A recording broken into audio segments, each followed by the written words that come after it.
What comes to your mind as you look at this picture? What stage of development particularly can you connect it to in human being? Which stage of Erikson's psychosocial development comes to your mind as you look at these pictures? What emotions do you experience? What about this? Which stage and which virtue comes to your mind related to that particular stage when you look at these pictures?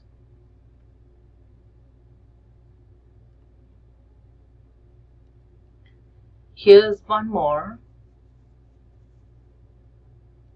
And as you look at these pictures, both are two different stages, but or could be the same. But as you look at these pictures for you, what stage can you connect it to? And take a minute to think about which memory or what kind of memory, positive, negative, or any particular incident, what kind of memory comes to your mind as you watch this? Just make a note of that somewhere. And as you're doing it, I just wanted to quickly review what we had learned over the last weeks, which is different stages and different virtues and different periods in which Erikson gives his 8 different stages of development. One thing that I asked over the last slide was, what memory comes to you? I find this fascinating whenever I study about the brain to understand how, while I'm trying to attempt to remember something from my past, I have a certain emotional response which takes me back to how I felt at that time. How the way in which our brain works, where it connects to any emotion, it connects to a memory that triggers it, or a memory triggers an emotion. So it works so hand in hand, and it's so interesting to see the role of emotions role of emotions in our lives and the way that they connect to us. Well, there is an experiment that I think is so crucial in understanding the emotional role of emotions and the parent-child relationship, especially being responsive or not. If you would click at this link, you'll be able to see what's called the still face experiment. This was done in the university in Boston by Edward, where he would have a mother come in with a child and be able to react and respond to the child and engage so well, and just when given a prompt, the mother would turn aside and then give a still face throughout. And then you will see how the child tries to engage mother, and then as the mother continues to have the still face, the child just gets distressed and irritated and upset. So it shows that children do want to be recognized, they want their emotions to be validated, and they want to trust that there is an agency. So when there's a lack of agency, that's when so much of crisis happens. So just Gottman in his institute studies about things like this, but connecting it to relationships, and says how we have to be emotional coach in this area. So for emotional coaching, I like that there are 5 different steps to these. Very simple, but I think it's very important for not just parents but as educators, for us to remember that we have to be aware of our children's emotions. Just being able to recognize their emotions and have as a way in which you are able to connect, you're able to teach, and you're able to get more closer. Recognizing those expressions itself plays an important role.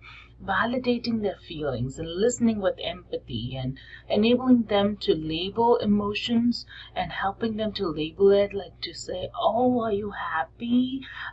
So you feel sad because dad has gone for work and you're missing him. So something like that, as a mother tries to engage by providing labels to their emotions.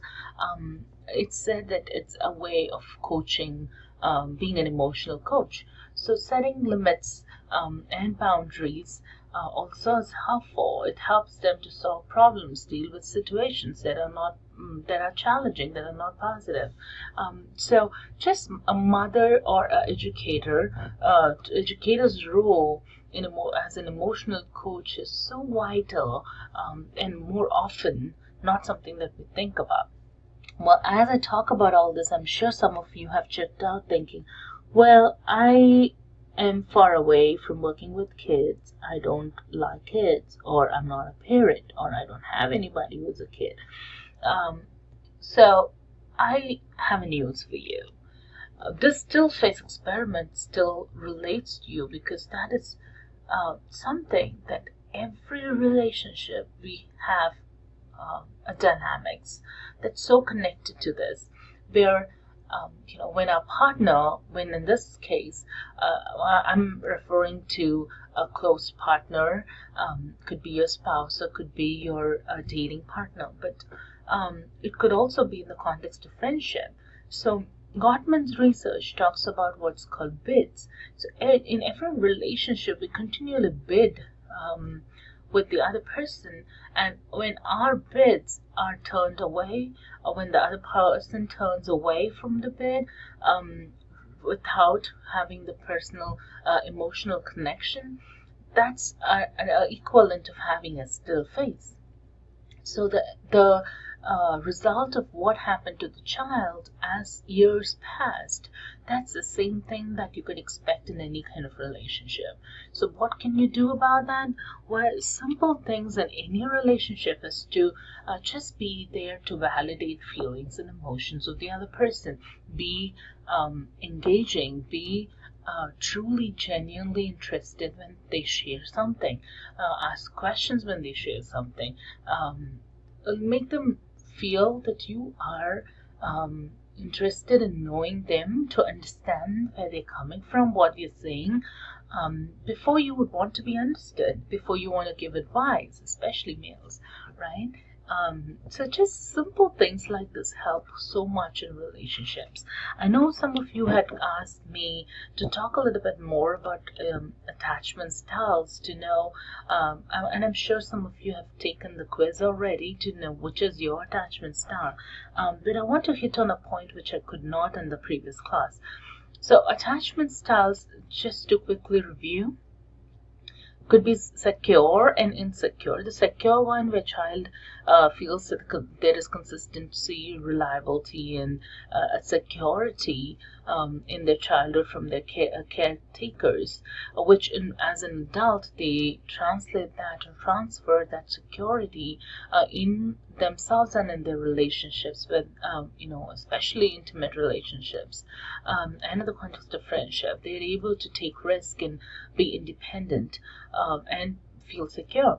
But the opposite is where you have either of those types, which is avoidant, where you are shunning away from a relationship, although you know that there are people who are attracted to you, who wants to be in deep relationship with you, but say you are avoiding that, and you've never been in deep relationship with people who you know very well that they are attracted to you.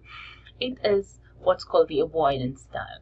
But if you are continually afraid that your partner will leave you, or that there is little evidence that they're going to, but still you are convinced that, and you're desperate for their validation all the time, it's something that we say is like anxious avoidance type. And the other one is disorganized, mainly a product of having traumatized childhood, where there's severe inconsistency with their caregivers. Well, this is just a quick review, but how this is helpful for us today is to talk about what if I find myself having a different attachment style as an adult, although I experienced a different one as a child. For example, one of the things I hear so often from people is, I had a wonderful attachment with and a good relationship with my parents, but I have a very anxious and ambivalent attachment, and sometimes even avoidance attachment with my partner. Why is that there is a change? And if you are someone who's been wondering how I ended up this way, there are various reasons why that could have happened. It could be major transitions, things that happened in your life, or things that like breakup, very severe bullying, excessive bullying in childhood. There's so much of literature on that. Or the kind of relationships you're in could also impact you. And the kind of personality changes that takes place over time could also be a result of your different style of attachment. And very in a personal level, it could be just your self-regulation. The way that you handle things could be very different from the way that you're used to. So these are some of the ways in which you can think about how our personality or how our attachment style differs. But I did want to give a news here, because one of the things that I mentioned earlier is that your attachment style is dominantly established from your childhood. But the good news is it doesn't have to dictate the past. The past doesn't have to dictate the present and the future. So what you could do is have earned security. If you are someone who has not experienced secure relationship attachment in the past, you can earn it. So there is a term, a concept called earned security, which is possible through all these different ones that I mentioned. They're very simple, just coming in reconciliation with the experiences you've had, making meaning of it in a positive sense, understanding the triggers and things that unconsciously make help push you to make decisions, knowing that your brain has what is called neuroplasticity. So, with different experiences, that you can create different memories and neural connections, and then the structure changes and the way the brain starts functioning also changes over time. Which, according to a lot of theories, it at least takes 3 to 5 years for that change to occur. But it's not that it cannot happen just because you had a tough childhood. The other one is making sure that you are in a relationship that is mutually respectful, that's loving and giving and caring and nurturing. And it's not easy that all of a sudden you can change the way you do things or the way you perceive things just because you're in a healthy relationship. The other partner is being respectful and nice. That doesn't help you in the very first time. You have to intentionally engage in what's called the intimacy building exercises and being mindful, where you have to start regulating your and overriding the insecurities by looking at things that are positive, looking at the exceptions, looking at celebrating little successes in relationship. And if all of this doesn't work, being willing to seek for external support and therapy is also another way in which you can make a difference in your life. So I want you to take a few minutes to write things down in your notes. Who are you? Like, what has helped you? What has shaped you? Who have been in your life? What's the earliest memory you can think of? How do you connect emotions and memory? And if at all you had to change something, what would that be in your life where you would, the way that you would want to be known by others? So just write something in your notes that tells others who you are. Right? Once you have that, I want you to think of this. Are you a product of nature or nurture? So, nature is what determines our personality from where we have come in terms of our genetics and inheritance, but nurture is the environment and our experiences. Online class, I would like for you to write things down in both, like just try to come up with two different groups and come support your reasoning. But in class, we'll have this activity in class.